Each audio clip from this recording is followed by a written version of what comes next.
कपूर साहब के घर में आज बहुत चहल पहल थी। जिसको देखो वही कोई न कोई काम करता दिखाई दे रहा था। 2 बार बोल चुकी हूँ 1 कप चाय बना लाओ। अरे नीलम बहू, आज चाय तुम खुद बना लो। रामू को हमने दूसरे काम दे दिए हैं। तुम्हें तो पता है शिवम गौरी को लेकर बस पहुंचने ही वाला है। गौरी बहू का कमरा साफ करवा रही हूँ। हॉस्पिटल से वो लोग वापसी के लिए बस निकल ही चुके हैं। मम्मी ये देखो बलून्स कैसे रहेंगे भाभी के वेलकम के लिए। बहुत सुंदर है रश्मि बिटिया। चल मैं जरा गौरी के लिए बढ़िया बढ़िया खाने की चीजें बना लूं। ऐसे दिनों में बहू की पसंद का ख्याल रखना बहुत ही जरूरी है। कोई बताएगा कि आखिर ये सब हो क्या रहा है? मुझे तो कुछ समझ ही नहीं आ रहा। नीलम, तुम्हें तब समझ आएगा ना जब तुम बिस्तर से सोकर उठोगी। निर्मला, ये लो, तुमने लड्डू के जो डिब्बे मंगवाए थे ले आया हूँ। मंदिर किस समय चलना है? बस शिवम और गौरी आ जाए फिर सब साथ में ही मंदिर चलेंगे। दोनों को मंदिर ले जाना भी बहुत जरूरी है ताकि इतने सालों बाद जो इस घर में खुशी आ रही है उस खुशी को किसी की नजर ना लगे। अरे अरे, लगता है वो लोग आ गए। रश्मि, आरती की थाली ले आ जल्दी। हाँ मलाई। ये लो।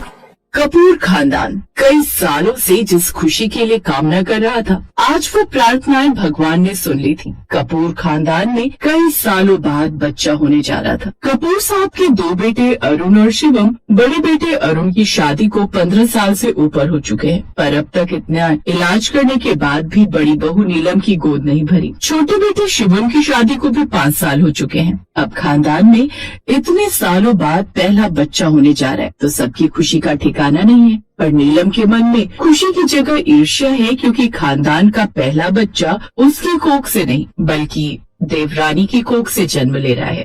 जीती रहो बहू, भगवान तुम्हें और आने वाले बच्चे को लंबी उम्र दें। अब तुम्हें अपना और अपने होने वाले बच्चे का पूरा ख्याल रखना है। आखिर इस खानदान का पहला बच्चा होने जा रहा है। ये हमारे खानदान के लिए बहुत ही सौभाग्य की बात है। माँ जी, ये सब भगवान जी और आप सभी बड़ों के आशीर्वाद से ही संभव हुआ है। मैं अपना और बच्चे का पूरा ख्याल रखूंगी। माँ, गौरी को बहुत भूख लगी है। मैंने बाजार का कुछ खाने के लिए मना कर दिया। मुझे लगा बाजार का नुकसान न दे, इसलिए रास्ते में हमने कुछ खाया नहीं। बिल्कुल सही किया बेटा, मैंने खाना बना रखा है। बस तुम लोग हाथ मुंह धो लो, मैं रामू से कहकर खाना लगवाती हूँ। यहाँ सुबह की चाय तक नसीब नहीं हुई और इस महारानी के लिए बढ़िया बढ़िया खाना बनाया जा रहा है। ये सब अधिकार मेरे थे, मुझे मिलने थे, पर मेरी फूटी किस्मत की मैं माँ नहीं बन पाई। भैया भाभी, आप दोनों मुझे आशीर्वाद नहीं देंगे? हाँ, क्यों नहीं देंगे। आखिर में ताऊ और नीलम ताई बनने वाली है। नीलम, गौरी को अपना आशीर्वाद दो। मैं कोई भगवान थोड़ी हूँ जो मेरा आशीर्वाद लगेगा। अगर मेरा आशीर्वाद लगता तो मैं खुद को ही आशीर्वाद ना दे देती। ऐसे इतने साल से बांझ न घूम रही होती। नीलम गुस्से से रसोई में गई और रामू पर चिल्लाने लगी। रामू उस समय गौरी के लिए खाने की थाली लगा रहा था। क्या बात है, मैंने सुबह से चाय मांगी थी तो तूने दी नहीं। अब छोटी के लिए तो थाली सजा कर ले जा रहा है। मैंने रामू को बोला था गौरी के लिए खाना लगाने के लिए। मैं देख रही हूँ बहू, तुम सुबह से ही मुंह फुलाई घूम रही हो। तुमने गौरी को भी आशीर्वाद न देकर क्या क्या गलत बोला है मैंने सब सुन लिया था। देखो बहू, बहुत सालों बाद इस घर में खुशी आई है, उस खुशी में कोई विघ्न मत डालना। गौरी को कोई भी तकलीफ हुई तो मेरे से बुरा कोई नहीं होगा। सास की बातों का नीलम पर कोई असर नहीं हुआ। जब सब घर में गौरी की केयर करते तो नीलम जल भुन जाती। माँ जी बस और नहीं, पेट भर गया। बहू, तुम्हें पता भी है जब मैं माँ बनने वाली थी तो दुगना खाती थी ताकि पेट में पल रहे बच्चे को पोषण मिल सके और बच्चा हृष्ट पुष्ट तंदुरुस्त पैदा हो। ये सारे फल जल्दी से खत्म करो। मैं शाम को तुम्हें आटे का हलवा भी बना कर दूंगी और दूध भी रोजाना पिया करो। साथ ही टाइम से अपनी दवाइयाँ और इंजेक्शन ले रही हो ना? जी माँ जी। बहू, तुम्हारा 7वां महीना कौन सी तारीख को लग रहा है? हमें गोद भराई की रस्म का फंक्शन भी तो रखना है। माँ जी, 7वां महीना परसों लग गया है। लग गया है? फिर तो गोद भराई के लिए तुरंत ही तैयारियां शुरू करनी होगी। मैं घर में सबसे बात करती हूँ। घर में गोद भराई के फंक्शन की बातें शुरू हो गई। सभी मेहमानों को निमंत्रण भेजा गया क्योंकि कपूर खानदान में बच्चे के आने की खुशी सभी मेहमानों को थी। माँ, भाभी के लिए ये ड्रेस कैसी रहेगी? मैंने देखा है आजकल ये लॉन्ग ड्रेस बहुत चल रही है। इसमें भाभी का पेट भी नहीं दबेगा। बहुत आरामदायक है ये लॉन्ग ड्रेस। कितनी समझदार हो गई है मेरी बच्ची। माँ, समझदार तो होना ही पड़ेगा। आखिर बच्चे के सुसु पोटी यही तो साफ करेगी। शिवम रश्मि को चिढ़ाने लगा। माँ वैसे डायपर पहना दिया करेंगे, फिर तो सुसु पोटी नहीं लगेगा ना। रश्मि की बात सुनकर सब जोर जोर से हंसने लगे। भाई पोते का सूसू तो दादा के लिए अमृत के समान है। मैं तो उसे कहूँगा तू भिगो दे दादा के कपड़े। हाँ। तभी बीच में नीलम ने कटाक्ष करते हुए कड़वी बात कह दी। पता थोड़ी है पोता होगा या पोती, या फिर हुआ ही नहीं बच्चा पैदा। नीलम ने बहुत ही ज्यादा घटिया बात कह दी, जिससे अरुण को गुस्सा आ गया। जैसे ही वो नीलम को चाटा लगाने लगा, तभी ससुर ने उसका हाथ रोक दिया। क्या बोली? अरुण बेटा, नीलम शायद इसी वजह से हम आज तक बे औलाद हैं, क्योंकि तुमसे अपनों की खुशी बर्दाश्त नहीं होती। सबके हंसते चेहरे नीलम की हरकत से उदास हो गए। छोड़ो, सब अपना अपना मूड ठीक करो। हमारे खानदान का पहला बच्चा है, हम उदास चेहरों से बहू की गोद भराई नहीं करेंगे। जिसके हिस्से में जो काम है सब निपटा लो। कल का दिन कपूर खानदान के लिए बहुत बड़ी खुशी का दिन है। सब मिलकर अगले दिन होने वाले गोद भराई के फंक्शन की तैयारियों में लग गए। नीलम को अरुण की बात इतनी बुरी लग गई कि वो उसी रात गौरी को मारने के लिए रसोई में उसके लिए निकाले गए दूध में जहर मिलाने जाने लगी। तभी उसने गौरी और शिवम की कमरे से आती बातों की आवाज सुन ली। क्या ये तुम क्या कह रही हो गौरी? तुम अपना पहला बच्चा भाभी को दे दोगी? पर क्यों? इसलिए क्योंकि भाभी इस घर की बड़ी बहू है। मैं जानती हूँ पिछले कई सालों से वो अपनी ममता को मन में दबाए इस घर में सबके ताने सुन रही हैं। वो बुरी नहीं है, उनके हालात उन्हें बुरा बना रहे। खानदान का पहला बच्चा भाभी का होना चाहिए था, पर किस्मत में उनका अपना बच्चा नहीं लिखा। वो भी तो चाहती है कि कोई उन्हें माँ कहे, इसलिए मैंने सोच लिया है जैसे ही मेरा बच्चा होगा मैं भाभी की सूनी गोद में दे दूंगी। नीलम भाभी का बच्चा इस खानदान का पहला बच्चा कहलाएगा। नीलम के पैरों तले जमीन खिसक गई जब उसने गौरी की बातें सुनी। उसकी आंखों से आंसू बह गए। नीलम अपने कमरे में दौड़ती हुई गई और फूट फूट कर रोने लगी। उसकी सारी ईर्ष्या पश्चाताप के आंसुओं से धुल गई। अगला दिन नई खुशियाँ लेकर आया। नीलम का बदला बदला रूप देखकर घर में सब हैरान थे। खूब धूमधाम से गौरी की गोद भराई का फंक्शन मनाया गया और फिर वो दिन आ गया जिसका सभी को बेसब्री से इंतजार था। गौरी को बेटा पैदा हुआ। सब खुशी से नाचने झूमने लगे। माँ जी, मैं चाहती हूँ मैं अपना पहला बच्चा भाभी को दे दूँ। हाँ बहू, शिवम ने हम सभी को ये बात पहले ही बता दी थी। तुमने बिल्कुल सही फैसला लिया है, हमें तुम पर गर्व है। गौरी, क्या इस खानदान के पहले बच्चे को ताई उतना प्यार नहीं देगी? मैं इसकी ताई बनकर इसको प्यार नहीं दे सकती क्या? हाँ बिल्कुल सही बात है नीलम, तुम इसकी बड़ी माँ हो। ताई माँ बड़ी माँ ही तो होती है। बड़ी माँ? मैं इसकी बड़ी माँ हूँ। मेरा लाल, मेरा बच्चा। नीलम बच्चे को सीने से लगाकर खूब प्यार करने लगी।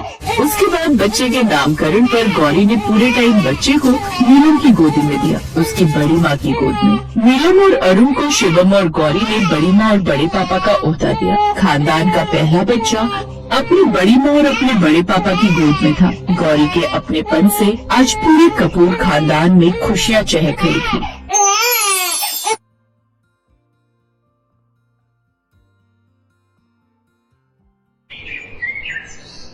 गायत्री की दो बहुएं थी। बड़ी बहू पारुल जो कि गरीब घर से थी और छोटी बहू हिमानी जो कि अमीर परिवार से थी। गायत्री की दोनों ही बहुएं गर्भवती थी और दोनों को ही 8 महीने पूरे हो चुके थे। इस खुशी में गायत्री ने अपनी दोनों बहुओं की गोद भराई की रस्म रखी थी। उन दोनों के मायके वाले उनके लिए तोहफे लेकर आते हैं। जहाँ हिमानी की अमीर माँ गरीब बहू पारुल की गरीब माँ को गरीबी का ताना कसते हुए कहती है, ये क्या, अपनी बेटी की गोद भराई में तुम ये क्या 1 किलो का घी का डिब्बा लेकर आ गई? भला ये कोई तोहफा होता है? एक मुझे देखो, मैं अपनी बेटी के लिए सोने का हार, महंगे कपड़े, ढेर सारी मिठाइयाँ और फल फ्रूट्स लेकर आई हूँ। तुम्हारी तरह नहीं, 1 किलो घी उठाया और आ गई बेटी की गोद भराई में। क्या माँ, तुम भी इन गरीबों को ये सब बता रही हो? फिर उन दोनों की सास गायत्री बोली, ये सब बातें छोड़िए ना बहन जी और यहाँ आकर बैठ जाइए, मैं अभी कुछ नाश्ता पानी लाती हूँ। कुछ देर बाद उनकी गोद भराई की रस्म होती है, जहाँ अमीर रमोला सिर्फ अपनी बेटी के लिए तोहफे लाई थी। वहीं गरीब लता अपनी बेटी पारुल के साथ साथ उसकी देवरानी हिमानी के लिए भी घी लेकर आई थी।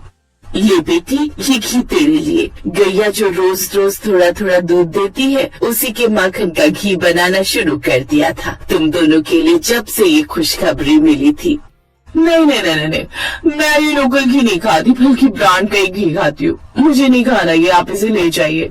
अच्छा देखो, ये मैं तुम्हारे होने वाले बच्चे के लिए मॉल से महंगे कपड़े और ये खिलौने लेकर आई थी।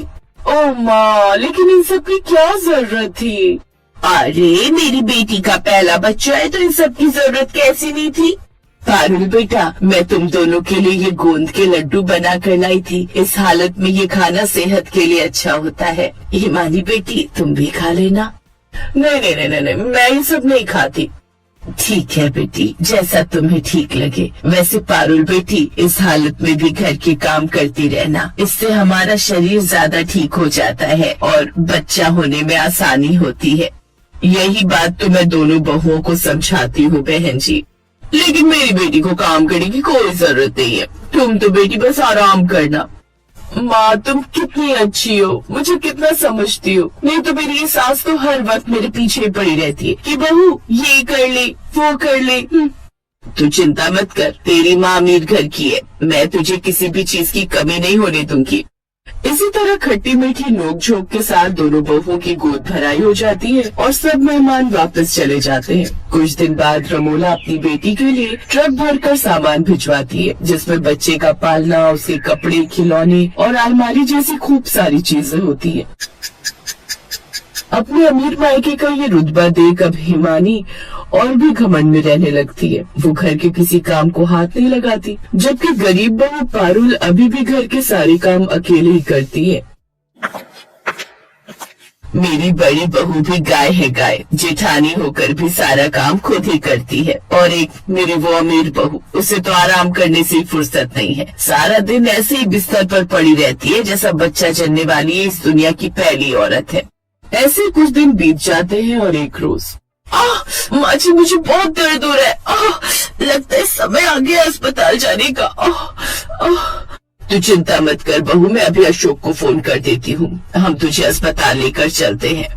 कुछ देर बाद उसे सरकारी अस्पताल ले जाया जाता है, जहाँ वो नॉर्मल डिलीवरी से एक बेटे को जन्म देती है। फिर अगले दिन हिमानी को भी लेबर पेन शुरू हो जाता है। सास उसे सरकारी अस्पताल लेकर जाती है, जहाँ वो सरकारी अस्पताल को देखकर कहती है, नहीं माँ जी, मैं नहीं चाहती कि मेरा बच्चा इस बेकार से सरकारी अस्पताल में हो। नहीं नहीं नहीं, नहीं, मुझे यहाँ अपने बच्चे को जन्म नहीं देना। मैं कल को फोटो सोशल मीडिया पर डालूंगी तो मेरी फ्रेंड्स क्या कहेंगी। मैं अभी अपनी माँ को फोन करती हूँ, वही मुझे प्राइवेट हॉस्पिटल ले जाएगी। नहीं नहीं, मैं अंकुर को बोलती हूँ, वो वहाँ से अकाउंट में पैसे भेज देगा, तेरी डिलीवरी प्राइवेट में ही होगी। सास उसे प्राइवेट हॉस्पिटल ले जाती है, जहाँ ऑपरेशन से उसका बच्चा होता है और पूरे 1 लाख का बिल बन जाता है। दोनों बहुओं की डिलीवरी की खबर मिलते ही उन दोनों की माँ वहाँ आ जाती है, जहाँ अमीर बहू की माँ उससे मिलकर वहाँ से निकल जाती है। वही गरीब बहू की माँ गायत्री से कहती है, मैं जानती हूँ बहन जी, आपकी दोनों बच्चों की देखभाल के लिए मुश्किल हो गई, इसलिए आपकी मदद के लिए मैं कुछ दिन यहीं रहूँ। ये सुनकर गायत्री खुश होती है और वो दोनों बहुओं को लेकर घर आ जाती है, जहाँ नॉर्मल डिलीवरी होने के चलते पारुल आराम से अपने बच्चे को दूध पिला पा रही थी। वही अमीर बहू को ऑपरेशन के चलते बड़ी दिक्कत हो रही थी। ऐसे ही एक रोज उसका बच्चा पालने में रो रहा था, तभी वहाँ पारुल अपने बेटे को गोद में उठाए आती है। वो अपने बेटे को बिस्तर पर रखती है, फिर उसके बच्चे को पालने से उठाकर उसकी गोद में देती है। लो अब इसे दूध पिलाओ। हिमानी उसे दूध पिलाती है। मैं भी कैसी माँ हूँ, ऑपरेशन हुआ है तो अपने बच्चे की मालिश भी नहीं कर पा रही। तभी वहाँ उसकी सास और जेठानी की गरीब माँ भी आ जाती है। इसीलिए कहती थी बहू कि थोड़ा काम काज कर ले घर का। अगर तूने भी अपने शरीर से उस वक्त काम कर लिया होता तो आज तेरी भी नॉर्मल डिलीवरी होती और तू भी अच्छे से अपने बच्चे का ध्यान रख पाती। खैर कोई नहीं, तुम चिंता मत करो बेटी, मैं हूँ ना, अब मैं तुम्हारे बच्चे की मालिश भी कर दिया करूँगी। मुझे माफ कर दीजिए, अगर मैं उस वक्त माँ जी आपकी बात सुन लेती तो आज मेरी भी नॉर्मल डिलीवरी होती। कुछ दिन बाद रमोला अपनी बेटी से मिलने आती है तो हिमानी उसे अच्छे से सुनाती है। कोई जरूरत नहीं है माँ ये सब नाटक करने की, जब मुझे तुम्हारी जरूरत थी तब तुम कहाँ थी? उस वक्त तो आप अस्पताल से देखते ही ऐसे भाग गई कि कहीं आपको और भाभी को मेरे और मेरे बच्चे की सेवा न करनी पड़े। और आज जब मैं और मेरा बच्चा एकदम ठीक हो गए तब आप आई है 2 महीने के बाद। अब आपके इस झूठे प्यार की जरूरत नहीं है हमें। अब रमोला को अपनी गलती का एहसास होता है और वो सबसे माफी मांगती है। अब वो अपनी अमीरी का घमंड नहीं दिखाती। अब अमीर बहू भी अपनी गरीब जेठानी के साथ